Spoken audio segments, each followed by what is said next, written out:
Queremos el ministro siempre estar ungido todos los domingos, ¿cierto? Para que nos lleve a ese tiempo lindo de adorar al Señor. Dios merece toda adoración, por supuesto que sí, ¿no? ¿Cómo les han bendecido los devocionales? A 5 por lo menos los han bendecido. Fíjese que llevar la vida espiritual, después que el Señor viene, no ante la ley, porque ante la ley era imposible llevarla, pero después que el Señor viene, muere, resucita, nos permite vivir la vida espiritual. Pero hay una pequeña situación, que la vida espiritual en el Nuevo Testamento está ligada total y absolutamente a la voluntad de los individuos. O sea, depende de mi voluntad cómo yo vivo la vida espiritual. Cuando Dios crea a los seres espirituales, cuando crea a los ángeles, Dios les da voluntad. Y darle voluntad a un ser espiritual, se corre el riesgo de que esa voluntad no se use como corresponde. Cosa que ocurrió con Satanás. La voluntad y el ejercicio de la voluntad es la perfección del ser espiritual. O sea, cuando Dios nos dio voluntad también a los hombres, la voluntad que nos dio es la perfección, es la obediencia. ¿Para qué Dios nos dio voluntad? Para obedecer. Obedecer hace que el ser espiritual sea perfecto. Adán no obedeció, cayó de la perfección. El querubín, Satanás, no obedeció, cayó de su perfección. Porque la perfección está en la obediencia. Cuando nuestra voluntad es usada para obedecer a Dios, entonces nosotros estamos en un nivel de perfección, porque así lo dice el texto de Mateo capítulo 6, el último verso que dice, ser perfecto, como vuestro Padre que está en los cielos es perfecto. ¿Qué significa como vuestro Padre que está en los cielos es perfecto? Que Dios también tiene voluntad. Y su voluntad se manifiesta solo en la perfección.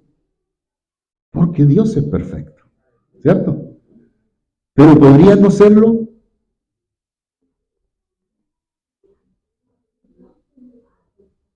Tiene voluntad. De hecho, hay algunos pasajes en la Biblia que son inexplicables desde el punto de vista, ¿cierto? ¿Se recuerda cuando el hijo de Moisés no había sido circuncidado y dice que sale Jehová al camino y lo trata de matar? Es un pasaje medio raro, ¿no? ¿Cierto? Pero fíjese, cuando la voluntad de la vida espiritual queda a cargo de nosotros, de nuestra propia voluntad, entonces va a depender de ti cuánto tú creces. Porque se te dio voluntad ¿para qué? ¿Para hacer lo que tú quieras? Para obedecer. ¿Para obedecer qué? Obedecer a Dios. Obedecer su palabra. Si tú no usas tu voluntad, la que Dios te dio, la parte volitiva, donde tú decides, si no la usas para tu propio bien, entonces cae en la imperfección de Satanás, el diablo, que usó su propia voluntad para su propio bien. Él quiso ser Dios, ¿cierto? Violó el primer mandamiento, no te harás imágenes delante de Dios. Entonces, el uso de la voluntad, queridos, no se nos da voluntad solamente por el solo hecho de tomar decisiones, sino de obedecer. Cuando tú obedeces y usas tu voluntad a tu beneficio, porque fuiste hecho libre, como lo cantábamos, porque el esclavo no puede usar la voluntad a su favor. Así ocurría cuando éramos esclavos y estábamos fuera de Cristo. La voluntad la usamos ¿para qué? Para mal, para tomar decisiones egoístas, pensando solo en uno. Sin embargo, ¿qué es lo que Dios libera? Una vez que vivimos la experiencia de la salvación, ¿qué es liberado en nosotros? Es la voluntad. Ahora vas a depender con una voluntad restaurada, renovada, santificada, para que tomes y obedezcas a Dios y su palabra. Por lo tanto, la vida espiritual no depende de nadie más que de mí mismo. Soy yo quien debo hacer uso de mi voluntad para llevar mi vida adelante, porque la obra de Cristo en mí me ha permitido hacer uso legítimo de la voluntad de por qué se me dio. Si no se me da voluntad, yo sería un robot, igual que ustedes. Obedeceríamos sin pensar, sin razonar, sin tener sentimientos. Pero a Dios nos dio la voluntad porque Él quiere que nosotros tengamos en nuestro corazón el deseo de obedecerlo. No por obligación, como era en la ley. Porque si en la ley no obedecías, morías. Ahora no hay muerte inmediata, porque la ley ya fue superada por Cristo. Entonces recuperamos la capacidad volitiva de tomar decisiones para tomarlas correctamente. Y para que, por si acaso, tuviéramos la condición de no tomar buenas decisiones, entonces la planificación fue, bueno, vamos a ayudarles, porque el hombre siempre tiene la posibilidad de corromperse, lo vamos a ayudar, así que cuando reciba a Cristo, será sellado por el Espíritu Santo. Y el Espíritu Santo lo llevará a toda verdad. A toda verdad. Y en el momento en que tú no quieras ir a la verdad, vas a chocar con alguien, con el Espíritu Santo. Y cuando tú choques con el Espíritu Santo y quieras torcer la voluntad para hacer lo que a ti se te antoja, entonces el Espíritu Santo va a decir, muy bien, hazlo. ¿Saben por qué? Porque después del diluvio, Dios dijo que mi espíritu no contenderá jamás con el espíritu del hombre. ¿Tú quieres hacer el mal? Bueno, Dios dice, hazlo nomás. Aunque yo te di voluntad para que hagas lo bueno. Ahí se manifiesta la perfección. El querubín que se hizo Satanás y luego diablo fue creado perfecto. Perfecto como ángel, no perfecto como Dios, ¿cierto? Y el hombre fue creado perfecto como hombre, y no perfecto como ángel y menos perfecto como Dios. Entonces, esa voluntad que fue puesta en nosotros ha sido puesta para que a través de ese mecanismo volitivo nosotros decidamos siempre por el bien, siempre por la vida espiritual, para llevar nuestra vida espiritual cada mañana o cada noche o cada tarde, llevando esa relación que se rompió en Edén, pero que se restauró en la cruz. Y se restauró para siempre. ¿Quién te limita de ser un hombre potente, poderoso de Dios, o una mujer poderosa de Dios? ¿Quién te limita? Dios no te limita. Dios estableció todos los mecanismos para que nosotros nos convertamos en lo más poderoso que puede haber. De hecho, Jesús lo dijo, ¿no? Ustedes van a hacer mayores obras que yo. ¿Lo dijo o no lo dijo? Lo dijo, ¿cierto? Mayores obras que yo. Evidentemente no obras de redención, porque nosotros somos pecadores y Jesús era perfecto. Pero mayores obras que el Señor en el sentido de favorecer a otros. Porque eso es el Evangelio, pensar en otros, ¿no? No solo en uno. Así que, fíjense, si nosotros no llevamos la vida espiritual, no tomamos la voluntad nuestra para llevar nuestra vida espiritual, y hay momentos, queridos, donde la voluntad hay que obligarla a que obedezca. Sobre todo en el área de la oración. Porque nosotros aprendimos a llevar la vida de oración como una disciplina, como un militar, ¿no? Pero no la disfrutamos. Jesús vino y nos enseñó que la oración es un deleite. Es una necesidad del Espíritu. Es una necesidad tan grande que tenemos nosotros de estar conectados, porque la desconexión ya se produjo en Edén, pero vino el técnico y volvió a enchufar los enchufes en la cruz del Calvario. Y ahora podemos estar conectados con Dios 24/7. Si nuestra voluntad está afinada a nuestras decisiones. Por lo tanto, ¿quién es responsable de llevar la vida espiritual de cada uno de nosotros? Nosotros mismos. Entonces, tú pones los límites. Tú determinas los límites hasta dónde quieres llegar. Pero Dios es ilimitado. Dios no tiene límite.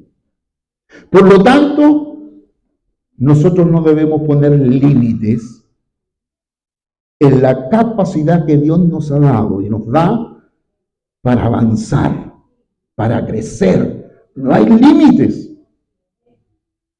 Para crecer en el conocimiento de Dios, no hay límites. Para llevar la vida de fe, la vida espiritual, no hay límites. Podemos llevar la vida de fe extrema hasta donde otros no llegan. No todo el mundo que va al Everest llega a la cumbre, ¿cierto? Son los que tienen altas cualidades físicas, respiratorias, etc. Pero en este Everest está todo hecho para que todos lleguemos.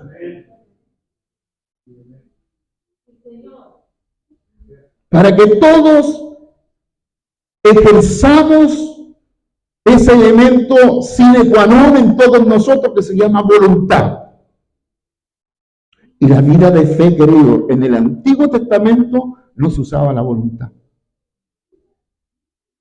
Porque para obedecer la ley tú no requieres la voluntad, la ley se impone. ¿Sí? No es que yo me enfrento a un paro cuando voy manejando y si quiero paro. No, la ley se impone, ¿cierto? ¿Y la ley se impone a qué? A mi voluntad. Esa era la ley. Ahora no tenemos imposiciones porque tenemos la libertad de Cristo en nosotros. Ahora yo me impongo las limitaciones. Dios no tiene que ponérmelas. Yo mismo me las pongo. Yo me pongo limitaciones que no me ayudan a crecer en la vida espiritual. Yo me impongo las relaciones que tengo con personas que me ayudan a crecer en la vida espiritual.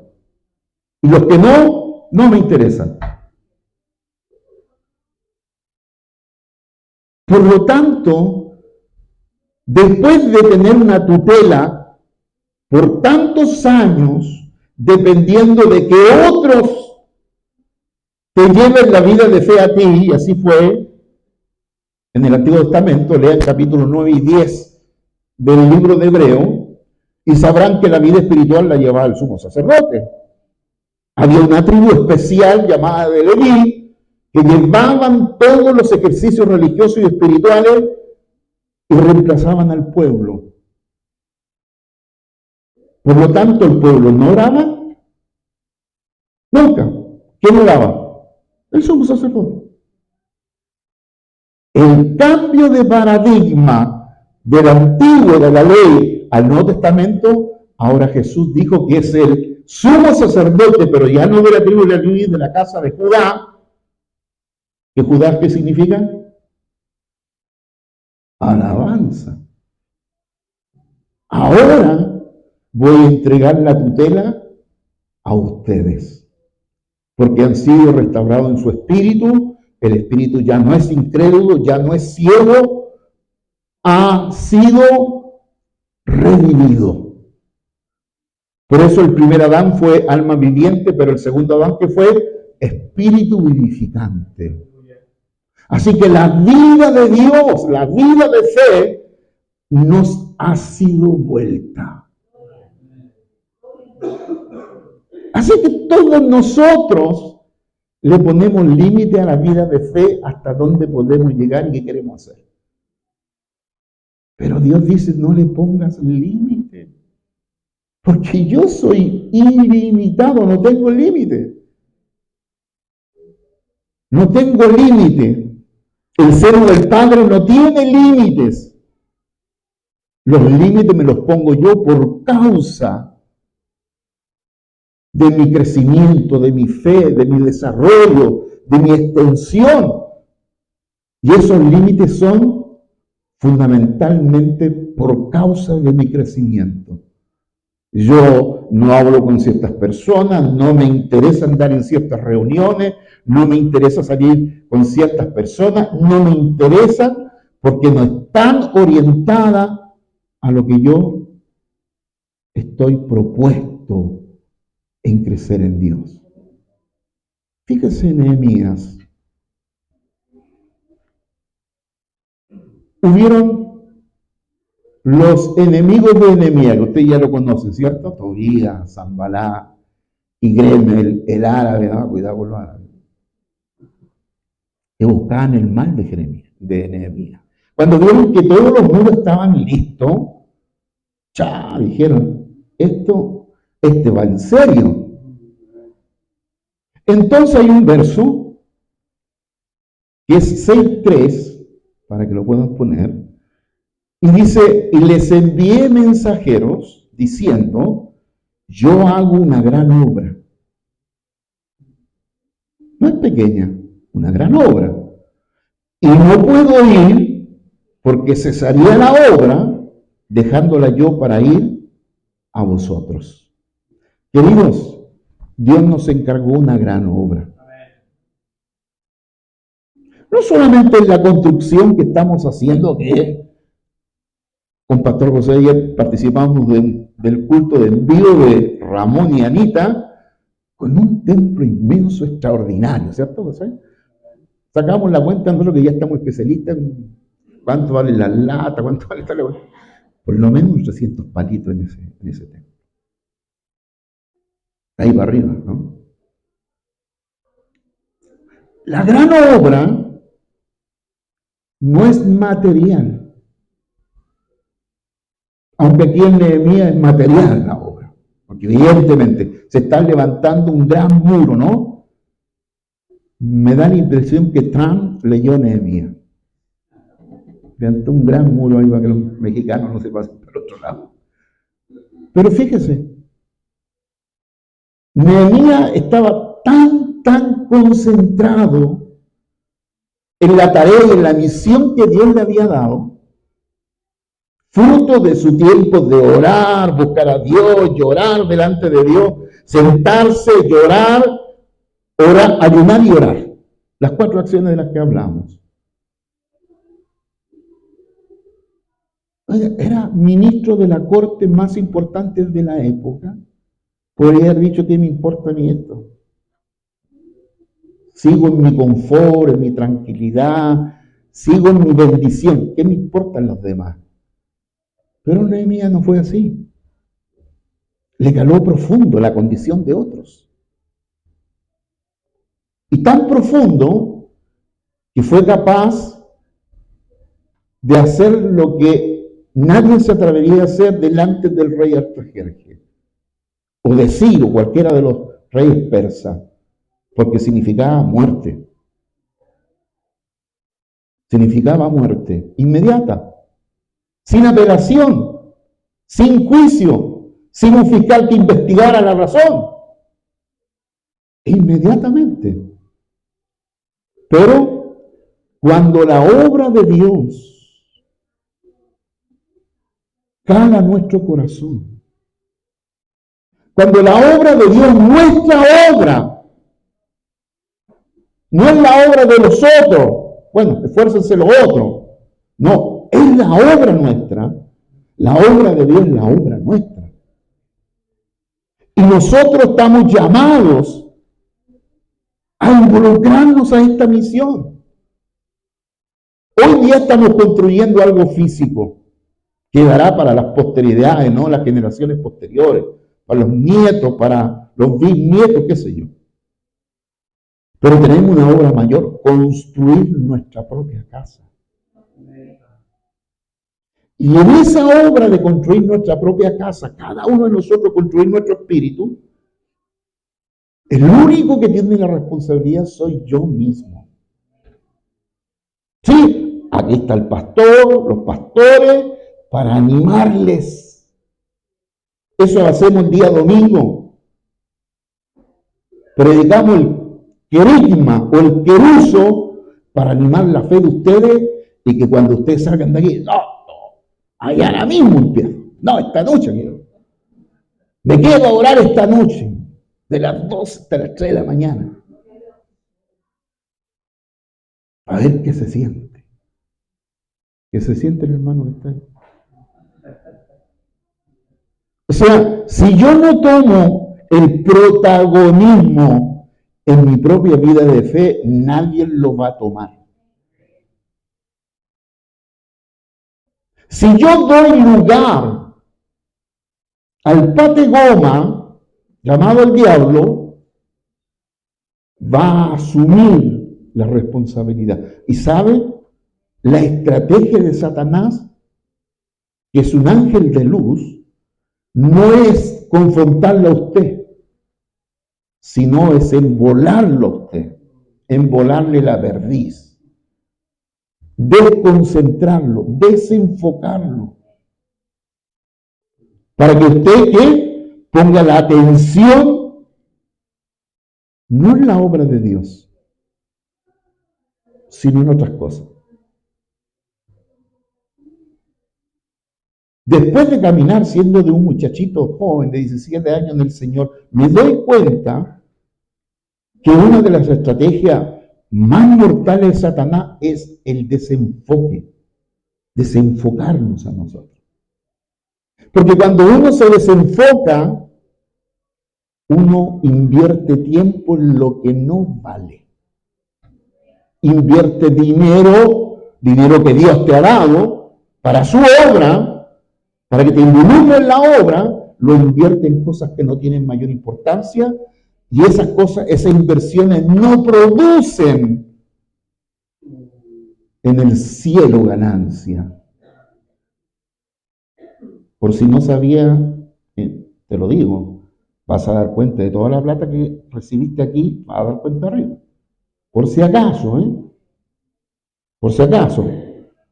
Porque evidentemente, queridos, con todo lo que Dios provee y nos da, Él espera que nuestra voluntad obedezca su palabra. Obedezca su palabra. A veces podemos caer en el error de pensar que estamos haciendo buenas cosas o aparentemente son buenas, pero cuando las miras a la distancia te das cuenta que te va a ir separando de a poco. Porque tú no ves el mañana. Tú no ves el mes que viene o el año que viene. Yo sí lo veo. Porque es la gracia que Dios me ha dado. Y por eso, con algunos de ustedes que a veces converso les advierto. No voy a bailar, no, el Señor dice, como ocurre en algunos medios. No, yo les digo al tiro. Ten cuidado. Porque yo ya jugué ese partido. Entonces, cosas que de repente han ocurrido en la comunidad de la iglesia, Dios ya me las ha advertido años. ¿Y sabe por qué? Porque procuro que mi voluntad juegue a la par con Dios. Intento de que mi voluntad trabaje con la palabra de Dios. Una cosa es llevar la vida de fe con los sentimientos y otra es llevarla con la voluntad. Una cosa es saber del reino de Dios, de las cosas de Dios, y otra cosa es conocer el reino de Dios.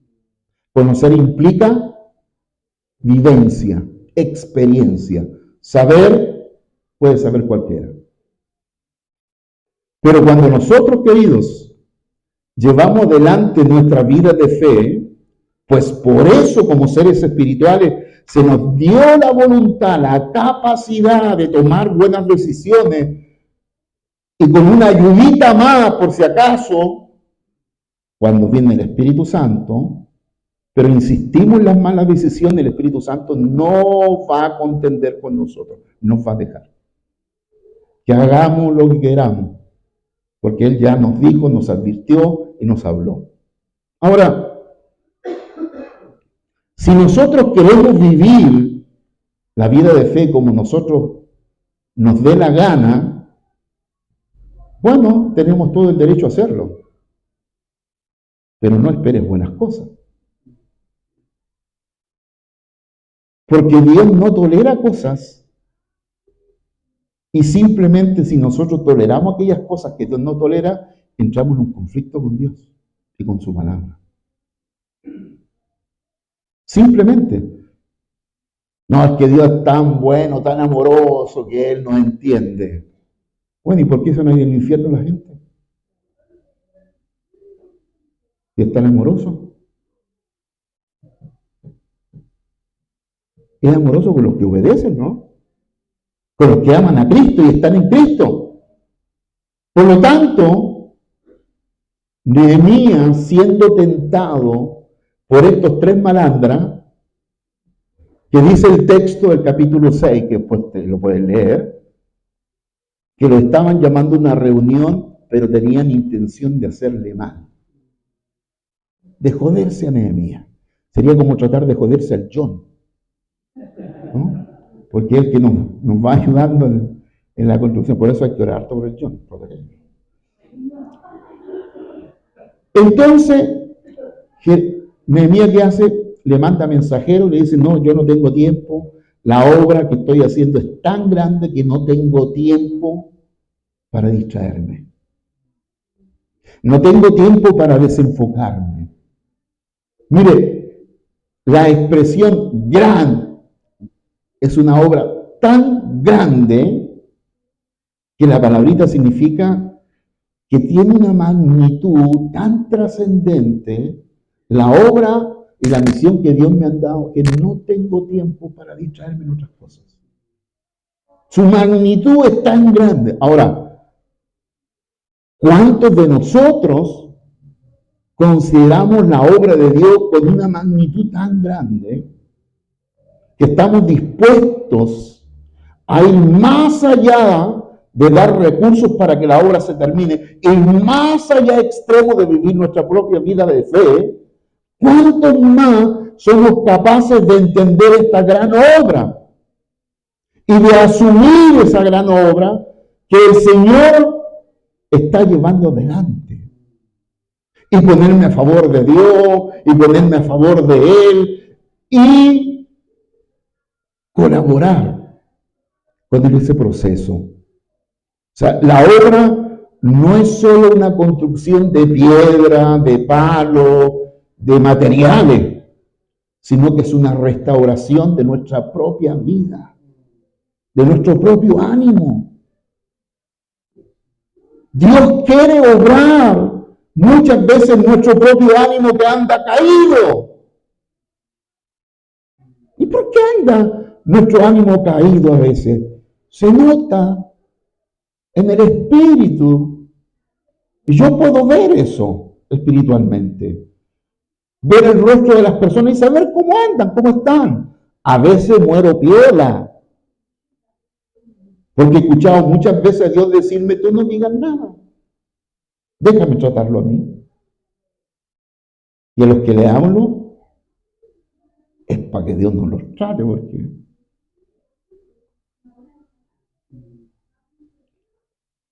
entender la obra de Dios, la magnitud de esta obra, que no solo va a la par con la construcción de algo físico, sino estamos construyendo también nuestro espíritu. Estamos despertando nuestro espíritu.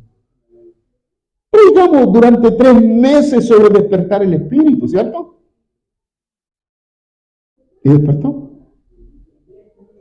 ¿Despiertó? ¿Chile despierto? ¿Ha despertado nuestro espíritu? Bueno, hay cosas que se nota cuando se despierta una comunidad. Todavía yo no las veo, pero las veremos. ¿Ah? Las veremos. Por lo tanto, ¿qué dice Nehemías? Yo no puedo ir. No puedo ir porque si yo voy, cesaría la obra. Así que no puedo ir. Por lo tanto, John no tiene permiso para salir para nada. ¿Eh? Nada, vacaciones, nada. Cuando terminemos la obra, lo vamos a mandar a Miami de regalo. Ah, con familia, con todo, a Miami a descansar. Pero ahora, fíjese que todos nosotros tocó la trompeta y estamos todos acuartelados. Bueno, ustedes no estuvieron en la Marina, así que no entienden el término, ¿no? Pero cuando hay una catástrofe, cuando hay inundaciones, cuando hay esto, lo otro, a todo el mundo militar se le llama acuartelar, ¿cierto? Se acuartela, o sea, significa que todos los permisos, todo lo que estaba, otra voz se dice, cambió absolutamente. Yo creo que hasta que no terminemos la obra estamos todos acuartelados. Dios ha constituido un equipo de construcción en la iglesia. Si hubiésemos sido nosotros los que lo construimos, a lo mejor no le aceptamos ni uno. Pero todos los fines de semana hay un equipo que el Señor constituyó. Y honestamente yo creo que el Señor lo constituyó. Y ese equipo ha ido adelante con el proceso. Y no hay que perderse ni un sábado porque cada sábado que uno está, factura. Así como las mujeres, que no lloran, facturan ahora. Según la pastora, usted sabe, Shakira. Y eso yo creo que ese elemento a veces no somos capaces de entenderlo. Que orar más allá del límite nuestro es también facturar en el reino de Dios. Que cuando nosotros hacemos esfuerzos más allá de los límites, es facturar en el reino de Dios. Es hacer tesoro en los cielos. Y no aquí en la tierra. Los de aquí en la tierra no sirven. Sirven solo momentáneo. Por eso Dios ama al ser espiritual. No ama su creación. Y hizo todo un plan para que viniera el Hijo del Hombre en la creación del hombre, pues. La creación de Eva no era por Adán, era por el Hijo del Hombre que venía. Así que el fin no era que Adán estuviera solito nomás, sino que tuvieran los hijos espirituales para que el Hijo del Hombre venga. Por lo tanto, Dios ama al ser espiritual y no ama su creación porque sabe que la creación se va a quemar. Segunda de Pedro dice que este universo va a desaparecer. Entonces Dios no ama lo que es temporal, ama lo eterno. Y en nosotros hay un espíritu eterno, que después del funeral seguimos viviendo. Así que no lloren en los funerales, nos volveremos a ver. No lloren por mí, Argentina. Miren, fíjese, esta tremenda responsabilidad, y estoy poniendo el punto en una enseñanza que no le hemos dado mucho nosotros en la iglesia. Es una enseñanza veriana, muy veriana. Esto de la responsabilidad volitiva de todos los individuos. Porque nosotros, y lo digo yo, procuramos que alguien que conoce al Señor recién, los primeros 3 meses son para hacerlo crecer en la oración, en la palabra y en la misión. Si logramos que esa persona en 3 meses sea alguien que ora, alguien que su vida está en la palabra de Dios y asume la responsabilidad de hablarle de Cristo a los cercanos, mientras tanto a las familiares, los amigos, los compañeros, etc., tenemos un miembro responsable de sí mismo. No va a depender de la muleta. Para crecer en su vida de fe, se va a desarrollar. Así no fueron formados todos los hermanos. Porque muchos hermanos dependen de la muleta del pastor, de la muleta de este, de la muleta de allá. No asumen su propia responsabilidad. Fíjese, aquellos que han crecido en una comunidad, en una iglesia, y se trabajó para que asuman su propia responsabilidad espiritual, deberían tener la sabiduría para solucionar problemas emocionales, psicológicos, intelectuales y espirituales básicos. Básicos. Y de repente algo de expulsar demonios. Ese es un creyente que ha sido educado bien en la iglesia, aprendió bien, fue bien educado. Hay proyecto con esa persona, porque está asumiendo la responsabilidad en un contexto del mundo donde tenemos una sociedad que trata de echarle la culpa a los demás para que nadie asuma su responsabilidad. Usted va al psicólogo y va a tratar de decirle que la culpa no es suya, que la responsabilidad no es suya. ¿Y de qué no es? Si a usted se le dio la voluntad, a usted se le mostró el camino, a usted lo educaron, a usted le dijeron lo que es correcto y lo que no es correcto. ¿De quién es otro la responsabilidad? ¿Del diablo? No. Asumimos esa responsabilidad porque es vital para llevar la vida de fe. Mire, yo en 40 años de pastorado, ¿cuántas veces he escuchado a hermanos decir que el pastor no visita a nadie?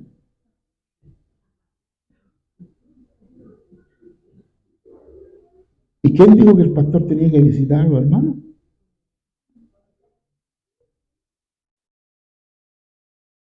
Por eso lo educamos, lo enseñamos para que asuma la responsabilidad, no depende del pastor. ¿O usted cree que yo tengo más autoridad que usted? Tenemos la misma autoridad. Solamente que yo me la creo, usted no.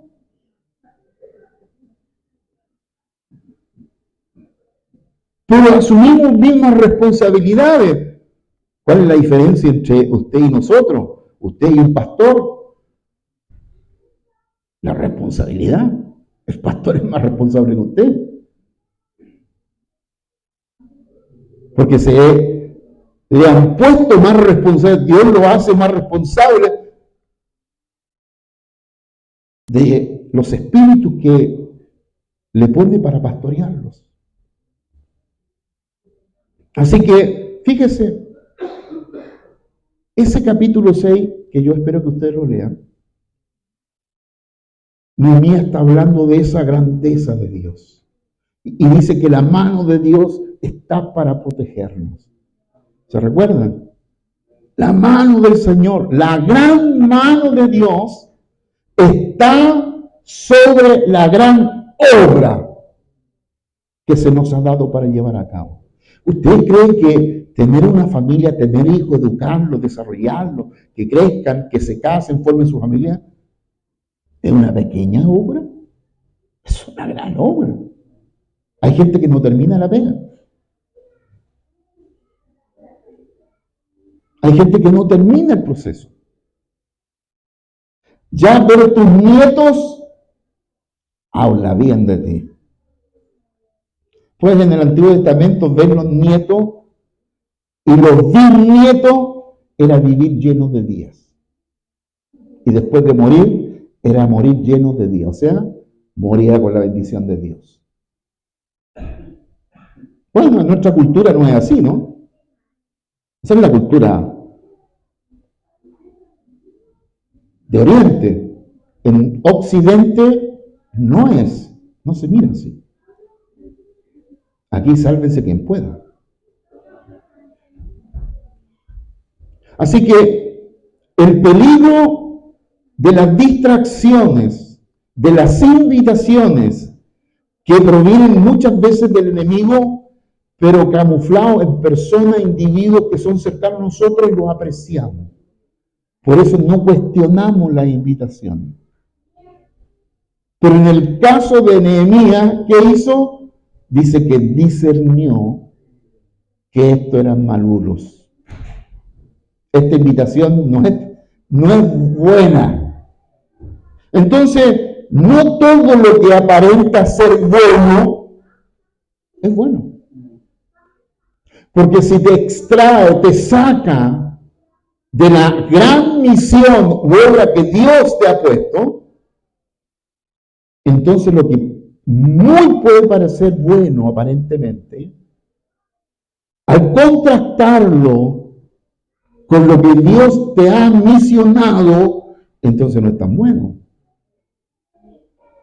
Hay que tener el criterio bíblico para discernir los hechos, las situaciones, las personas, los individuos, las circunstancias.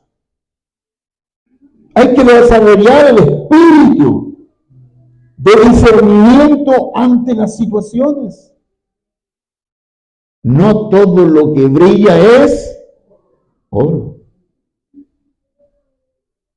¿Sí?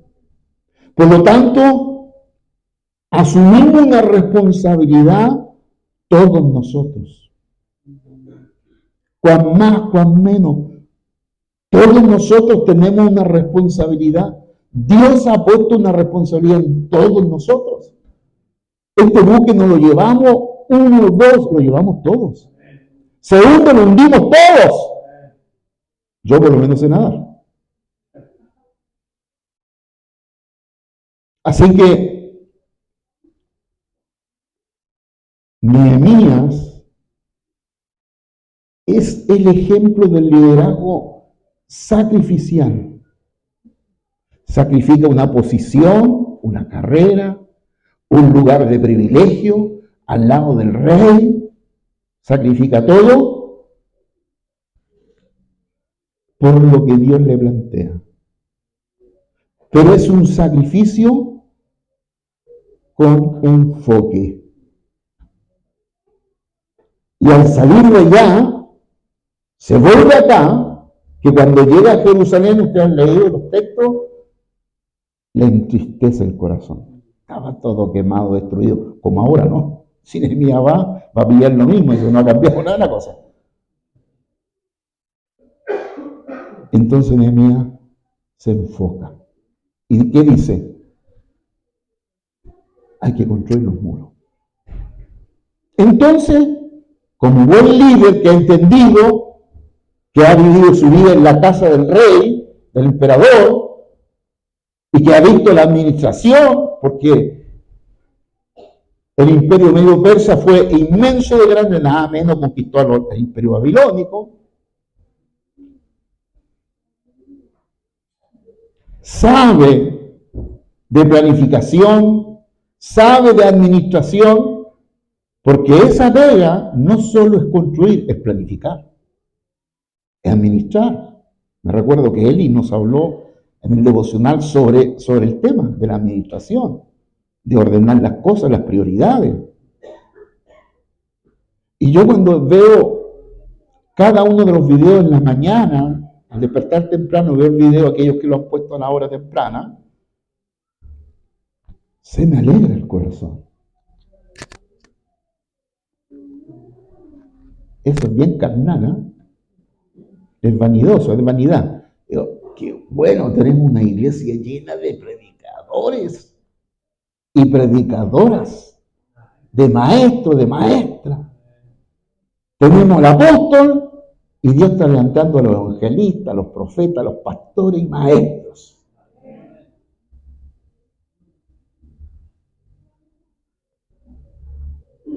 Bueno, la obra continúa, la obra sigue. Y oro a Dios para que la obra se termine lo antes posible. Si Nehemías fue con la planificación de 12 años, Dios aceleró el proceso y lo hizo en 52 días. ¿Que Dios no puede hacer lo mismo? ¿En el Dios que usted cree es limitado? Dios es ilimitado. No tiene límite. Nosotros ponemos los límites con una voluntad que no ha sido educada, que no ha sido probada al extremo de la fe y que tenemos que en este proceso de educar nuestro espíritu, educar nuestra voluntad. Hasta extremarla.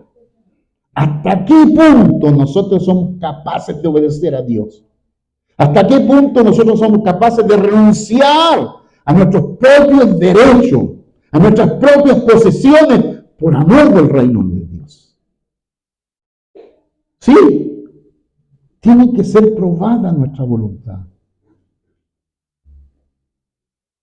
Porque si aquel que vino y dio todo en la cruz, él no puede pedir lo menos para sus seguidores. También es todo. Todo o nada. Y Jesús lo dijo de esta manera: el que conmigo no recoge, desparrama. O sea, es todo o nada. Y cuando nosotros decimos, bueno, todo es de Dios, ¿será verdad? ¿Será verdad? Bueno, yo creo que somos llamados a construir, a edificar. Por eso los papás trabajamos en la voluntad de los niños de pequeños. ¿Y por qué trabajamos en su voluntad? Y a veces hasta hay que quebrarle la voluntad, porque evidentemente cuando los niños no son creyentes, no son cristianos, no han tenido la experiencia de Cristo, su espíritu está muerto. Entonces los educamos para obedecer, para que cuando Dios les hable, obedezcan a la primera. Sepan escuchar la voz de Dios, que es Dios quien les está hablando. Como Samuel. ¿Se acuerdan Samuel? Cuando Dios lo llamó, Samuel, Samuel, Samuel.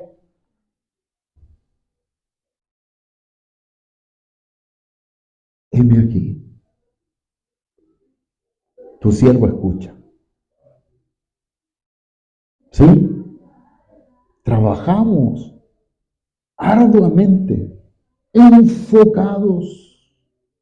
No hay tiempo para perder, queridos. Usted no se dan cuenta la velocidad que está teniendo el tiempo, de cómo los hechos comienzan a acontecer. Y no hablo de la guerra en Medio Oriente, de otros hechos, porque eso es evidente. Pero hay una velocidad tan acelerada de los procesos de Dios que el único temor que uno puede tener es quedar fuera de esos procesos. Estar totalmente desenfocado, centrado y concentrado en una cosa que Dios no está concentrado. Que Dios no está metido ahí. Es el único riesgo de estar jugando nosotros a la iglesia, nosotros a cómo se deben llevar las cosas, sin tener la plena certeza y la sensibilidad, educando nuestra voluntad, que tiene que aprender a obedecer a Dios y a obedecer su palabra. ¿Cómo obedezco la palabra si no la leo? Por lo menos, estamos haciendo el ejercicio de todos los días leer juntos la Biblia. Como cuerpo, como comunidad. ¿Puede alguno que ni siquiera ve los videos? No leen, Nehemías. Están en otra, están desenfocados. Vas a salir de este lugar. Te lo digo desde ya. Porque esto que estamos metidos, tuvimos una entramos en Nehemías, vamos a terminar en Edra. No se me ocurrió a mí. Ojalá yo dijera, gloria a mí. Se me ocurrió. No, no se me ocurrió a mí. Y yo no les digo otras cosas para que no lo desanime, pero van a pasar cosas que ya estoy enterado de lo que va a ocurrir. Y por eso le advierto desde aquí que se enfoque. O va a terminar en otro lado.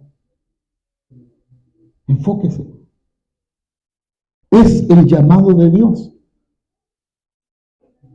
Instruya su voluntad a la obediencia y enfoque su mirada en lo que Dios nos está diciendo, donde Dios nos está llevando. A lo mejor es un tiempo de volver a evaluar nuestra fe. ¿Se recuerda? Empezamos el primer año evaluando, cuando estuvimos en pandemia, ¿se recuerda? Trabajamos el tema de la evaluación de nuestra fe, ¿no? Pensando en 2 Corintios 13:5, examinad vuestra fe. ¿En qué fe estáis? O sea, ciertas veces hay que hacer la evaluación de las buenas cosas o malas cosas que de alguna manera te empiezan a desviar del propósito original de Dios. Insisto, no todo lo que aparentemente es bueno lo es. Requiere discernimiento, pero te voy a decir una cosita. Tu discernimiento no llega hasta hoy día a las 12 de la noche. Pide discernimiento para que veas hace un mes de lo que te va a pasar o va a ocurrir. O hace un año, hasta 2 años, hasta 3 años. Es que Dios tiene algún límite para revelarte algo que puede pasar 10 años después. Yo les conté a ustedes mientras yo oraba y ayunaba en Alemania, ahí en la montaña, 7 días de oración y ayuno, Dios me mostró lo que iba a ocurrir 30 años para arriba, para adelante. ¿Quiere saber lo que va a acontecer con usted el próximo año, el siguiente año, etcétera? Ore y ayuno, apártese. Obliga a su voluntad a apartarse, a buscar a Dios, a concentrarse en Él. ¿Quién puede hacer eso si solo usted puede hacerlo? Yo aquí lo puedo gritar, pero usted no me hace caso. A menos que le pase algo cototo. Ah, tenía razón el pastor. Pero ya pasó ya. Entonces evite que pase. No estoy aquí para meterle miedo, ¿no? Para nada. Pero sí, como un perro que ladra cuando el peligro se acerca. Eso soy esta noche, un perro que le está ladrando. Para indicarle que es mejor que usted use su voluntad para bien. Y ese para bien es crecer en la fe, crecer en la palabra, crecer en la oración. Si no, se estanca.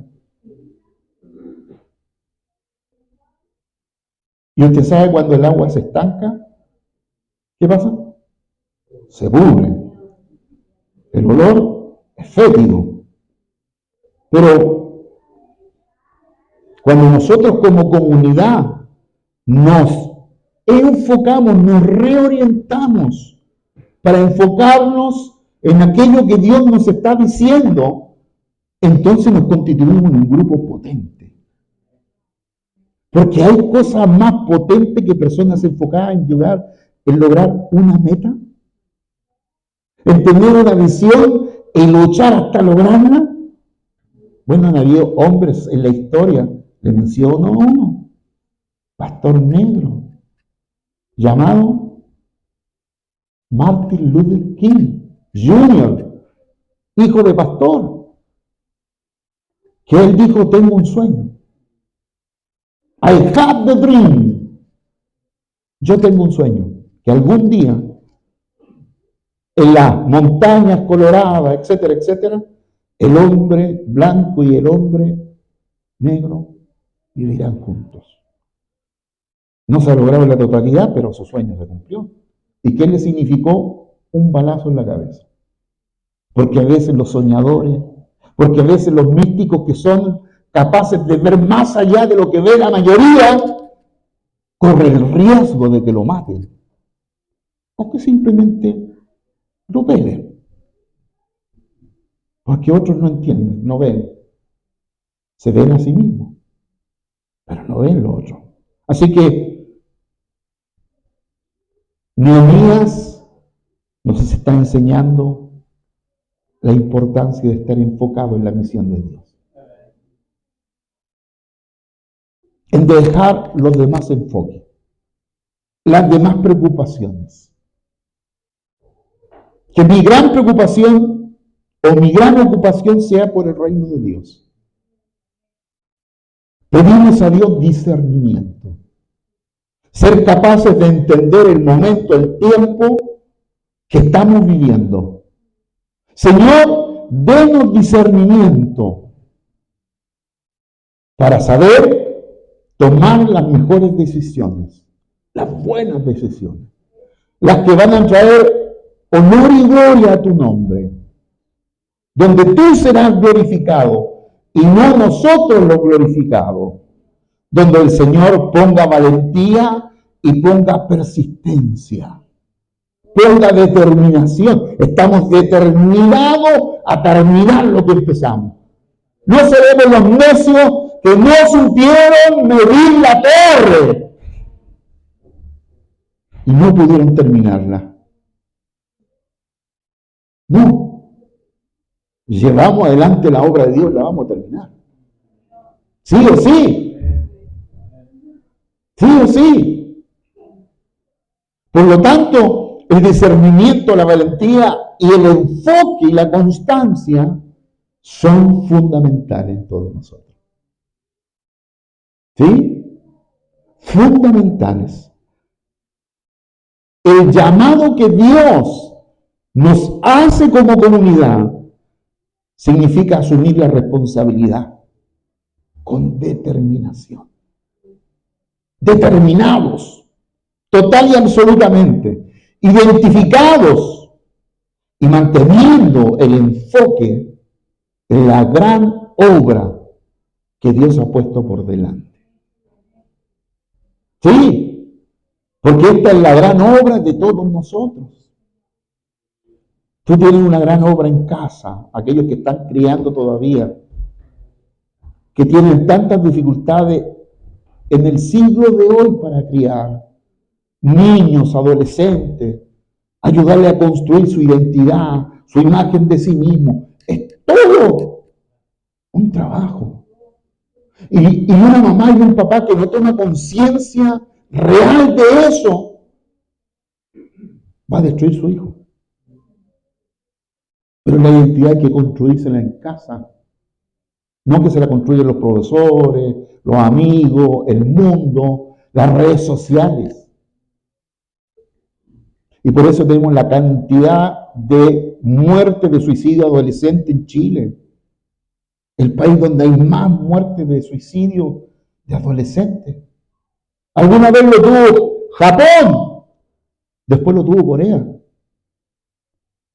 El nivel de suicidio de los adolescentes era tremendo. Tremendo. Hoy día en Latinoamérica es Chile. ¿Qué nos dice eso? ¿Qué le dice eso a la iglesia? Yo me lo he preguntado cientos de veces. Y estoy trabajando un tema que le he compartido a algunos con el libro de Víctor Frank, El hombre en busca de sentido. He creado todo un sistema para ayudar a niños adolescentes a encontrarle el sentido a la vida. ¿Sabe usted que Víctor Frank, un psicólogo que sufrió los campos de concentración de Auschwitz en Polonia, uno de los campos de concentración más terribles, vio morir a sus papás, morir a su esposa, a sus hijos, y él quedó. Y él dijo, no importan las circunstancias que se pueden dar, pero la voluntad de todo individuo, la capacidad de la voluntad de todo individuo, es decidir qué actitud va a tener al frente de los sufrimientos. Y él dijo, yo no me voy a entregar a la frustración ni a nada. Y creo lo que se llama hoy día la logoterapia. Bueno, trabajaremos en eso, en crear monitores de sentido. Estoy trabajando en la teología del sentido. Ustedes oren por mí. El domingo les voy a dar duro. La pasividad que todos nosotros podemos vivir y sufrir, la pasividad es una corrupción del alma. Cuando nosotros somos pasivos mentalmente y no tenemos una disciplina mental de estudiar, de leer buenas cosas, de leer la palabra de Dios, nuestra mente se empieza a corromper. Y cuando nuestra mente se corrompe, comienza a crear creencias erróneas. Empezamos a creer mentiras como si fueran verdades. Y eso afecta absolutamente nuestro comportamiento, porque a la larga nos portamos como pensamos. Y por eso que a la mente hay que educarla. Por eso tenemos un montón de versos de la Biblia que dice que a la mente no la podemos dejar pensar lo que quiera. ¿Qué dice el texto? Romanos capítulo 12, verso 2. A ver si lo pone, con ese vamos a terminar. Este es un texto muy importante. Vamos a leerlo todos juntos. ¿Les parece? 1, 2, 3.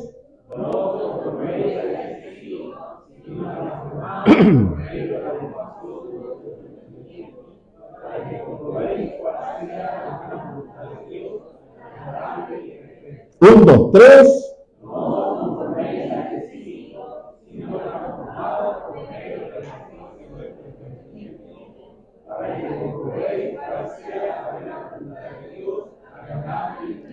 Un, dos, tres.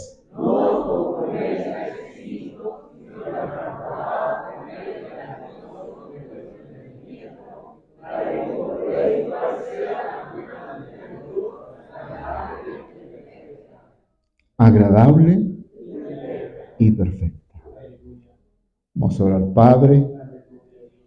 Oramos en el nombre de Jesús.